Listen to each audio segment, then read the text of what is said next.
You know, Billy, one of the highlights for me when I was growing up in the 60s was going to San Francisco and seeing a Playboy bunny walking out of the Playboy Club in San Francisco.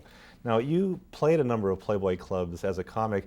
What was it like to play a club like that? I played the San Francisco Playboy Club on New Year's Eve, 1975, I think it was. I was there for about 2, 3 weeks. They were, you know, it's McDonald's with cleavage. It's the same place, the same room each time. It was not a place that I should have been style-wise, but you know, it made me grow in more ways than one. No, it made me grow as a comedian because it was very kind of, you know, businessmen kind of audience, and I wasn't doing that kind of stuff, so it made me, you know, adapt my humor to the room, and it was a good training ground, and you know, it was fun. You know, when you think of learning experiences in your career, rapid test, it's funny, Ivan Reitman... Speaking of the Playboy bunnies, and there's a theme here, yeah. Well, Ivan Reitman, of course, did Junior with Arnold Schwarzenegger, similar... I tried to warn him. Well, what did that experience teach you about the movie making and the business? Pick good material and be patient. Good things come to those who wait. Now, I have a question about working with fellow comedians. Is there a... What would that question be? Is there a sizing up process that goes on? We sniff around each other's rear ends and just make sure we mark territory and just don't go near where I will... Was that me? Don't go near the jokes, don't go near, you know.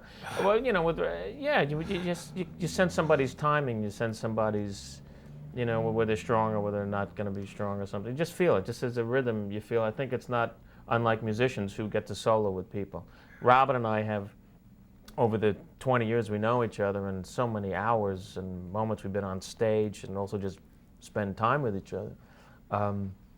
We enjoy each other so much, and we know how to turn each other, you know, on, and what buttons, and it's good. We really like being with each other, and we really like making each other laugh, and we really like making sure each one of us is funny.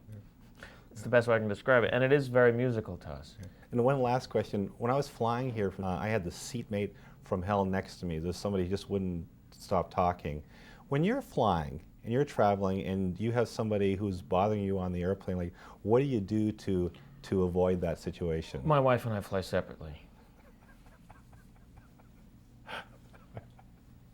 Okay. You know what I hate on airplanes? The phones. A guy will, if I'm on a commercial, you know, trip, and the guy takes out the portable phone and then has this long conversation while you're trying to, you know, it's awkward anyway if you sit down with somebody and it's me for 5 hours or whatever it is, and he's, you know, the wing nuts, we got to order more wing nuts, and they're talking so loud. I think that should not be. I'd rather they smoke on the plane and have that guy with the phone. It should just be no jerks allowed to use the phone. What do you think? I agree. Okay.